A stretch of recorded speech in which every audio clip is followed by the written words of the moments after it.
Let's chat about the use of peripheral IVs to administer vasopressors, especially in the setting of, like, for example, septic shock.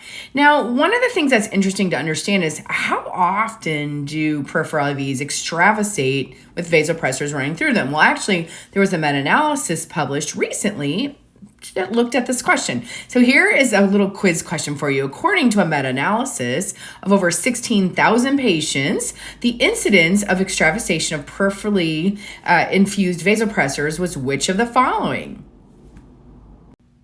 Interestingly, the answer is 1.8%. So it doesn't happen as often as we think, but let's be honest, these can be pretty damaging.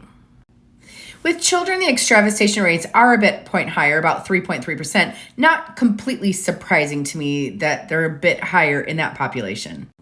And then the more recently published Clover's trial, which was a trial done in septic shock, looking at fluid administration, conservative versus liberal, and then also looking at early versus later vasopressors in septic shock, they also evaluated extravasation rates of vasopressors.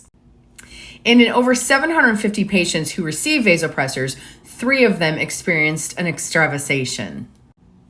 In January, the INS, or Infusion Nurses Society, updated their guidelines, and they actually dedicated a whole section to peripherally infused vasopressors. So if you haven't seen these yet, I think it's worth checking out, although I'm going to go over some highlights of their recommendations.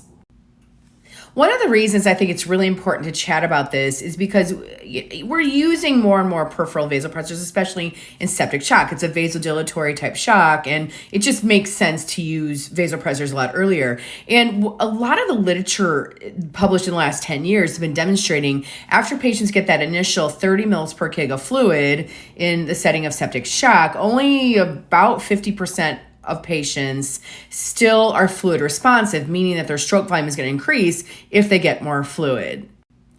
And really, care should not be delayed waiting for a central line to be placed. So we've just got to be smart about how we manage patients and administer vasopressors peripherally.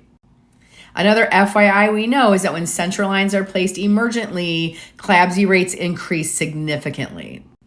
So I wanted to give you some highlights from the guidelines. So a couple things that they really recommend based on the current literature is we probably should only be giving 1 vasopressor per site. I think that's pretty common practice. The other thing is just making sure you're not like really concentrating the vasopressor. It should be diluted as much as possible.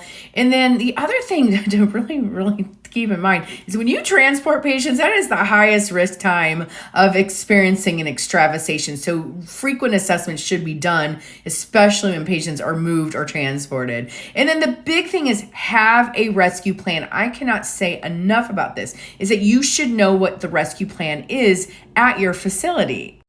So like, for example, I wrote our rescue plan a few years back, and we use things like phentolamine or Regitine. So like basically we'll pull up 5 to 10 milligrams, dilute it with saline. And then I know we'll leave the catheter in if it's in the tissue, and then we'll inject the phentolamine as we're pulling the catheter out, and then inject around the site, warm compresses to bring blood to the site. And then like in my practice, I've also used like a very thin layer of nitro paste. But I would say like really know what the rescue plan and protocol is at your facility, because you should have one. Based on the current literature that's out there, it's likely best not to infuse peripheral vasopressors for more than 24 hours or so. But I will say there is some literature that supporting that maybe that's not as big of an issue. Some other recommendations is that we should be infusing above the antecubital, but not a midline, because if a midline extravasates, you can't see it. Some other things is that at least 2/3 of the catheter should be in the blood vessel. This is probably where gauge size doesn't matter as much. I know nurses get very fixated on gauge size. That matters for volume. What you don't want is you don't want a big, huge catheter taking up most of the diameter in a very small vessel. So those are some kind of things to think about.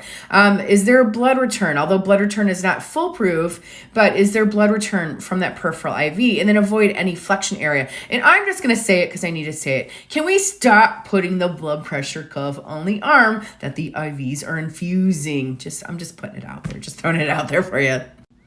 So peripherally infused vasopressors can be done safely. It's going to be important that you're doing frequent assessments and just being smart, having a rescue plan, and limiting the use and duration of peripheral vasopressors.